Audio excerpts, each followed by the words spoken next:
Hey guys, so today we're going to be doing a monthly recap, and this is everything that I watched in the month of August. Now, I did do a lot of individual horror movie reviews. I did 4 this month because August was a big month for horror releases, and I couldn't even see all the ones that I wanted to in theaters, and I'm kind of irritated about it. Like, I didn't see Fall, which was one of my most anticipated ones to watch in theaters because I just ran out of time, and there's another reason that I will get into later. I will link, of course, all of the individual reviews that I did down below, and also as I talk about them up here in the cards, so you can go check out all the ones that you missed. But yeah, it was a pretty good month for horror. We got a lot of content, which was fantastic. And some of them were really great. Maybe like half of them. I don't know. I can't speak for Beast or Fall or the ones I didn't watch. Like Gone in the Night, I think, came out in August as well. Didn't watch that one. That's more psychological thriller anyway. Anyway, enough of the intro. Let's get started. First movie that I watched was not a horror at all, and it was Not Okay. This movie was really fun, and I do recommend it. I think it's on Hulu. I want to say it's on Hulu.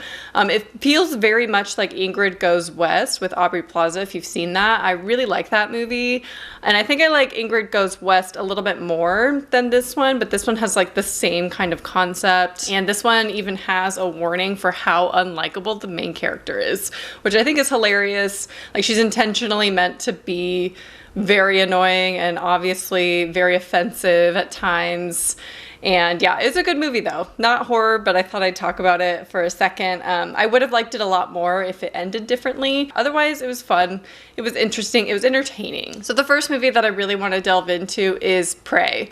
And this is one that I'm really nervous to talk about. Didn't feel nerves at all when I was watching it or after I saw it.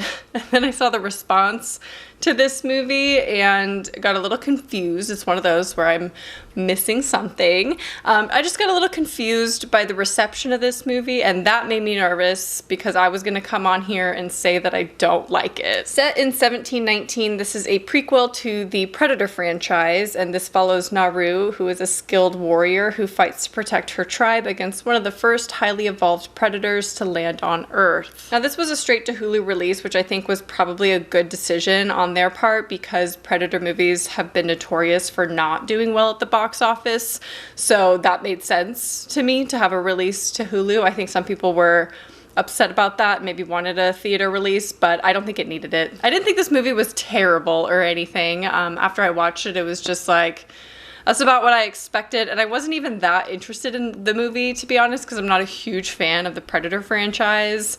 If we're comparing, I like Alien more, but yeah, Predator in general just isn't really my franchise, so please take my opinion with a grain of salt because I'm not a huge fan, and I was actually really curious to hear from people who were really big fans of the original Predator movies what they felt about this. So I had Ryan watch it with me, who does like the original Predator. I don't think he's like the biggest fan out there, but he's seen them all and generally likes Predator movies. And he had agreed with me that it wasn't a very strong movie, and he was also disappointed in it. And I get why people like it. Like, it definitely has, there's some good reasoning behind liking this movie and enjoying it, but I saw it being called the best modern sci-fi of today, of our time, and I really have to disagree with that specifically. Not to me, it's not even a great sci-fi movie. I don't know. Of course, one of the biggest selling points with this movie is the native representation, which is awesome.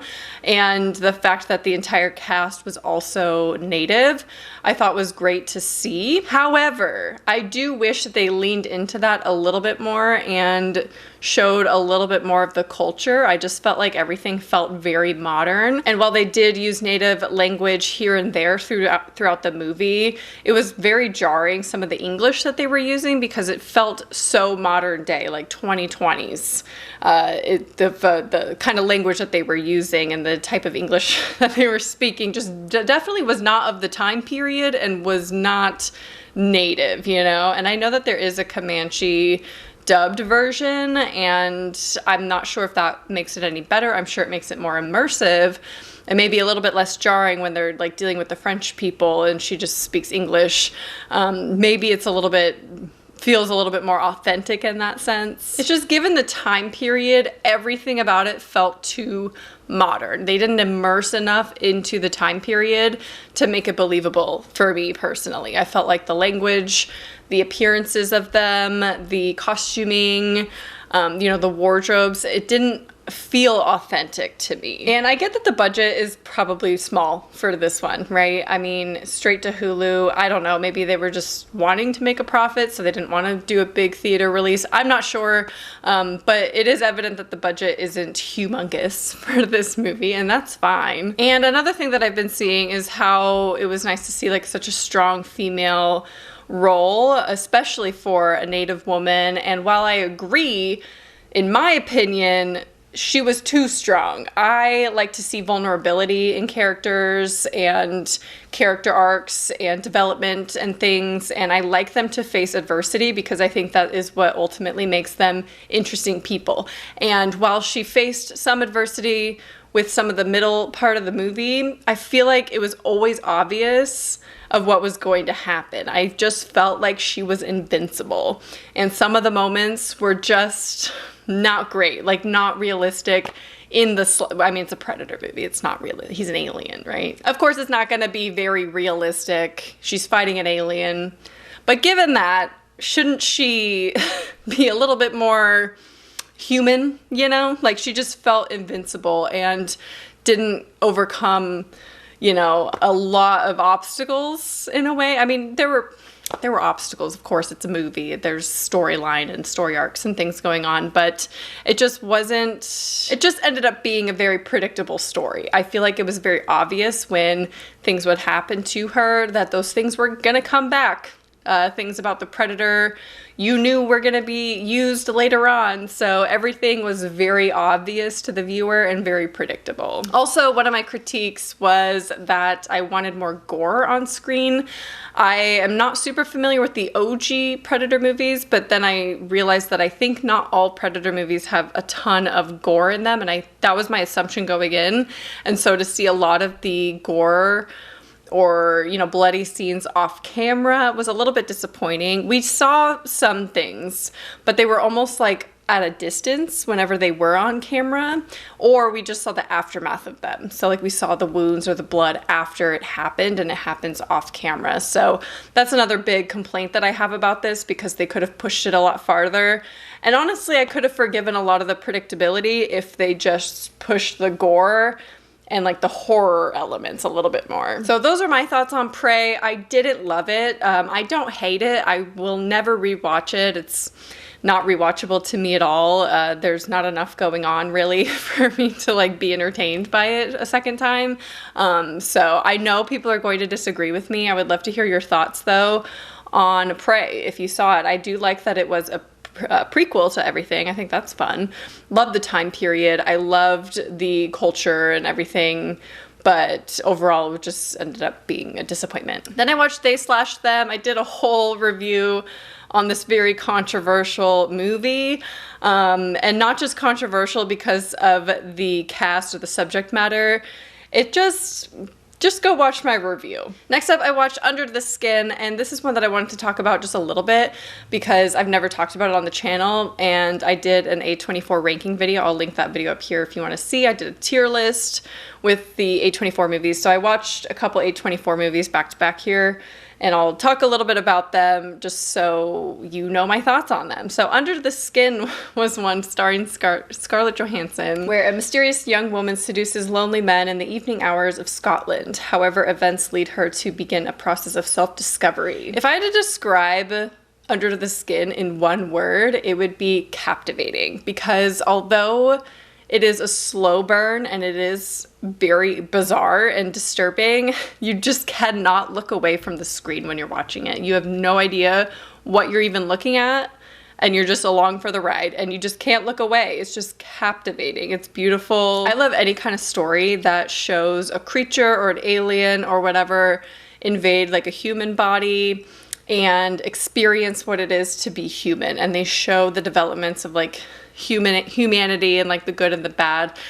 So it's very reminiscent to me of You Won't Be Alone. I loved that movie because it was so beautiful to see someone like discover what it means to be human. I love that kind of storyline. Like, that's becoming my new favorite kind of story in movies. And so this one kind of does the same thing. She's like adapting to this world of trying to seduce men to like feed, and it's just so bizarre yet so beautiful and tragic. Like it's very disturbing. There are definitely disturbing scenes that I cannot get out of my head, and of course it's artistic, and it is like traditional A24 in the best way possible. Also, the way they filmed this, I really loved. In the beginning of the movie, she's driving around Scotland and she is approaching men on the street in her van and trying to, you know, get them to get in the van.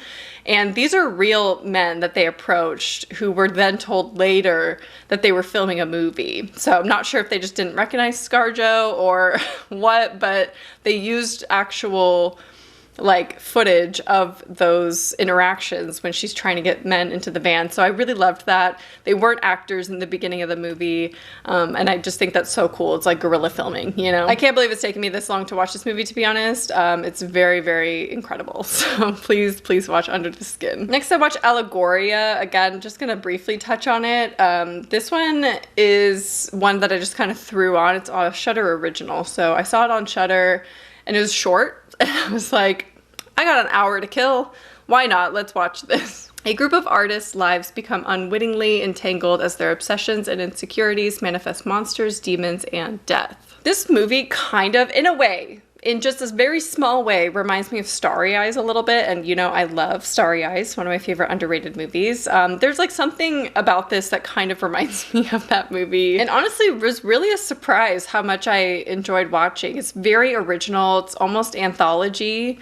I guess you would call it an anthology, but they're all kind of like interconnected. So there's like a connection between each storyline as it evolves. And I just think it's really fun to like, it's just an anthology. It's an hour, I think, long, a little over an hour. And it was very unique. And honestly, I thought it was really entertaining. So highly recommend Allegoria to the right audience. I think there are some who would not enjoy this. So if you're generally a fan of anthologies, I think you'd like it. But it is kind of like a weird choice, I think. Then we have In Fabric. This is another A24 that I watched for that video. What is this? What is this movie? I don't even know how to talk about it, to be honest. So In Fabric is a haunting ghost story set against the backdrop of a busy winter sales period in a department store and follows the life of a cursed dress as it passes from person to person with devastating consequences. I get the appeal for this movie. Like, it was definitely nothing what I expected it to be. Like, you could have told me this plot, anything that I could think of, I did not see happening in this movie. And again, this is an A24 and artsy and weird in a bad way. So this is a way that it's just like in a negative sense. And it's just not for me. I get the appeal. I get why some people like this movie. Some of the stories are better than others. Again, this feels like an anthology. Would you call this an anthology? It's very much anthology-like, with like the dress following different people. I didn't think that was the case. I thought it would follow the one person in the beginning and go throughout the movie, but I was pleasantly surprised that it actually did jump between people. And those stories are very unique from one another, the way that they come across the dress and how it impacts them. I think it's very interesting, just not my favorite kind of thing. I did like that aspect though, because it did keep the pace alive. Like, it never felt boring, and I feel like it could have easily dragged on a little bit if they didn't switch it up with the anthology type stories. So I'm sure it sounds intriguing the way I'm explaining it, and some of you probably would watch it, but it's just, I didn't enjoy it. There were too many scenes that I felt very uncomfortable in a bad way. So definitely would never rewatch this. Next we have Lamb, and this is one, again, I talked a little bit about in my ranking A24 movies, and I can't believe it took me this long to watch. I wish I had seen this in theaters. It just looked so bizarre that I thought for sure it was not going to be my kind of movie. A childless couple discovers a mysterious newborn on their farm in Iceland. This is a movie where, as I'm watching it, or specifically at the end, I'm like, I should hate this. I should be laughing right now. I should be laughing at this movie. But something about this was so emotional, maybe because I'm pregnant right now and this is like right in my dream life of having a farm on land. Maybe that's why I was so attached to like these people and the story and like their desperation for a child. I don't know. I think that has something to do with like where I'm at in life. So maybe I connected to it in a way because of that. I had mentioned this in my ranking video, but the mundaneness of their daily life and just having the brother come to visit, I loved all of that. Like, I just liked the story. There wasn't a whole lot going on and very, very little dialogue, but it was just beautiful. Like, the visuals were stunning, and it was just unique enough and bizarre that it wasn't too over the top until the end, but then it was like tragedy. So I just like couldn't laugh at it. And for some reason it worked for me. Like, the ending worked. It's so bizarre though. I don't know why I like this one as much as I did. I don't. I'm just going with my visceral reaction to it of emotional and thinking it's beautiful. I'm just going with that. I'm not gonna, intellectualize it too much or overthink why I like this movie too much. I just do. And yeah, that's all I have to say about that. Next, I watched Harry Potter and the Goblet of Fire. Of course, I watch this all the time, or I watch Harry Potter all the time. And I said I was going to stop telling you when I watched it. However, I went and saw it in concert. That's right. I went to San Francisco and I saw Harry Potter in concert. And my breath was gone. Taken away. Oh my God. If you can have the opportunity to go see Harry Potter in concert, and let me tell you, Goblet of Fire was the perfect one to see because you have like the balance of the score, like the serious score, but then you have, of course, Cedric's anthem at the end. That was just so good live. Oh my God. It was incredible. 10 out of 10 experience. Anyway, then I saw Bodies, Bodies, Bodies. Did a whole review on it. We'll link it up here. This is becoming my favorite movie of the year. And that's so bizarre to me. That's very strange. Again, I'm being surprised constantly by the movies that I like this year. The ones that I thought I would not like X and Bodies, are becoming my favorites. And then I watched Alien vs. Predator. I should say Ryan and I watched Alien vs. Predator. He was just in a Predator mood, of course, after we watched Prey. And this one I hadn't seen since high school. And so I was like, sure, let's watch it. It's still kind of bad, but it has that early 2000s essence to it that makes me enjoy it. So although traditionally it's kind of a bad movie, I still enjoyed watching it. I feel like we're getting some hot goss on BB. I got the feeds on while I'm filming. I feel like something's going down. This week of BB, oh my Lord, has it been so chaotic. Okay, so next I watched Trainwreck Woodstock 99. This is Netflix's rendition on Woodstock 99. I had watched another documentary series. I believe it was on HBO Max, I want to say. And I think I like that one more, but I don't know, there's something about the Woodstock 99 situation that's like a car crash to me that I can't look away. I'm fascinated by the culture, probably because my favorite band of all time is involved, Korn. And it's, 99. It's like the early 2000s, late 90s era that is just so captivating to me. But something about this event is just one of those things that I watch every single thing that will come out about it. So Netflix did their own version. I think it's a three episode, hour each, documentary series on Woodstock 99. If you haven't seen anything about it, definitely recommend, but huge trigger warning for some stuff. So make sure you look up some trigger warnings for what happened there. You could probably anticipate some things that had happened there, but this whole, the whole thing is just so fascinating to me. So I'll watch anything that comes out about it, to be honest, because it's just the era, the music, yeah. Then Orphan First Kill. I did a review on it. I will link it up here. Actually, surprisingly, very, very good, and definitely recommend. Definitely will be rewatching it along with the original Orphan. I feel like that would be a great double feature, obviously, because it's a prequel. But was pleasantly surprised by this one. So if you haven't checked it out yet because you wrote it off because it looked kind of cheesy or, you didn't have high hopes for it, try giving it a try because I think it was really good. And then I did my it wasn't even annual viewing. It's kind of my annual viewing of Interstellar. Sometimes we just got to put ourselves through that. This is the first time I watched it while being pregnant. And I thought, I'm not going to cry this time. I've seen it so many times, not gonna do it. And I did it. Why did I think I wouldn't? I have no idea. It's every single time. I've seen this so many times. In case you're new here, this is my favorite movie of all time. I've seen it so many times. Of course I would, why would I still be crying? But I do every single time. Anyway, the reason why I'm like delving into it at all is because I did some research, as you do when you're watching a movie and you're scrolling on IMDb, you're like looking around, cast, crew, everything, right? You're just looking at stuff. And so I did that with Interstellar. Obviously, we know Hans Zimmer made the incredible score of Interstellar. I have it on vinyl. Like, it's one of my favorite things ever. But then I was like, what else has he done? Hans Zimmer is a very popular person. I'm sure he's done some really great movies that I just didn't realize he did the score of. Do you want to know what he did the score of? The Ring. My mind was blown. My 2 favorite movies of all time, both scores done by Hans Zimmer.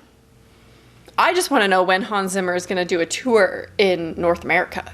Can we do that, please? Anyway, next in the month, I decided, very poor decision on my part. I don't regret it, but it wasn't a great professional decision. I went and rewatched Bodies. Yeah, I went and saw it again 10 days later. Love it on the second viewing. Oh my gosh, I'm so happy I saw it again in theaters. Such an incredible theater experience with the loud music. So good. This movie is so good. It's easily the most fun favorite movie of the year. Like, I'm obsessed with this movie now. Again, so ironic to me because this is not my kind of movie. Horror comedies, not my thing. What the heck is up with me being obsessed with this movie? The reason why it's professionally a bad decision is because I sacrificed seeing Fall to go see this. And then by the time I wanted to go see Fall, it was only showing at like 9:45 at night. And I am a grandma. I go to bed at 9. So I'm not going to travel 2 cities over at a showing at 9:45 at night just to see Fall. Sorry, I'm not going to do it. So yeah, basically I just ran out of time. So I'm kind of disappointed that I didn't get to see Fall in theaters, but I assume in like a month or so it'll come out on streaming. I know it would have been a more immersive experience to see The Heights on the big screen with, you know, the sound and everything, but I'm sure it'll be effective at home. Like, I'm sure it'll still be just as fun. And then I watched The Invitation. I did a whole video on it. This is probably my least favorite movie I've watched this year. As far as new release. Maybe, actually it's not, because we had Texas Chainsaw Massacre. And I guess I liked The Invitation more than They/Them, so it's not like the worst of the worst, but I was so bored. I was so bored throughout most of this movie, to be honest, and you could just watch my full review up here. Okay, now on to the last movie that I watched this month that I'm going to talk about is Resurrection. Margaret's life is in order. She is capable, disciplined, and successful. Everything is under control. That is, until David returns, carrying with him the horrors of Margaret's past. This movie is going to be a hard one to get into without spoilers, but this is definitely my favorite of the month, besides Bodies, of course. Favorite of the month. This movie was incredible. Rebecca Hall is just one of those actors that is an instant watch for me. If she's in the movie, I'm going to watch it. Like, she is hands down one of my favorite actors. And that's why I was really stubborn to watch this movie and insisting I watch this movie despite all the trigger warnings. A lot of you were messaging me, telling me about it. And I looked it up myself because of you guys, which I really appreciate, by the way. You guys know kind of what's triggering to me right now, given current events. And so I really love that you guys took the time to go out of your way to warn me about this movie. That really means a lot. Like, you have no idea. That's so sweet that you would even think of me. So I really thank you. And then that allowed me to look up the trigger warnings on doesthedogdie.com. So I really appreciate it. Now, of course, Resurrection does contain some of those spoilers for me. And I was looking at the website and I'm like, can I push through it? Can I just like fast forward if I need to? Is it worth it? Because the movie looked so good. Like, I knew it was going to be a good movie. Like, I just knew it has Rebecca Hall. She's an incredible actor. So I decided to go into it and watch it, and I'm so happy that I did and pushed through. Surprisingly enough, this movie never felt like it crossed a line. I was able to watch all of it. I didn't fast forward any of it. I almost did, but I didn't. And I was able to like handle it all. Nothing ever felt like too much for me. Nothing felt like I said, crossed a line or anything. It didn't cross my threshold of what is triggering to me right now. So very pleasantly surprised by that. And honestly, it really added to the disturbing and psychological element of this movie. And I'm really happy that I could stick through it, because given that those things do affect me a lot right now, it kind of made the movie experience. I don't recommend that for everyone, and I don't recommend like pushing through your triggers just for the sake of a movie experience, because obviously real life events are very, different, and we don't have to like expose ourselves or re-expose ourselves to certain things if we don't feel comfortable doing that. But I'm really happy that this movie was like the perfect level where it actually added to the experience, given that those things do bother me. Now, Resurrection is more of a psychological thriller. It's definitely has horror elements in it, but it's psychological at the end of the day, and most of it is just unsettling. This has some visuals in it that are very disturbing, but mostly it's just eerie, like some things that people say, some people in general, very, very unsettling, and it's kind of like an unreliable narrator. You're not sure what is reality and what is actually happening. And even though it is more of a slow burn, I was completely enthralled the entire time. I even did try going on my phone at certain times that I thought was going to be boring and couldn't do it. I was like glued to the screen. It was great. And honestly, I don't know if this is a spoiler per se, but this is like a better version of Men, the movie, this one. And I liked it more than Men. So I think that might be weird, but if you've seen it, you kind of know what I'm talking about. And it's just like a very strange ending in that sense. And it just executed, they have very different allegories, if you will, or very different metaphors, but they still felt very similar to me in that sense. I think if you liked Men, you'd probably like Resurrection, but to me, Resurrection did it better. It's like what Men wanted to be, Resurrection did. So if you want to be unsettled and watch a slow burn psychological thriller, this is the one. So overall, a great month for August. I would love to hear what your favorite thing that you watched in the month of August is down below. I hope you enjoyed, and I will talk to you soon. Bye.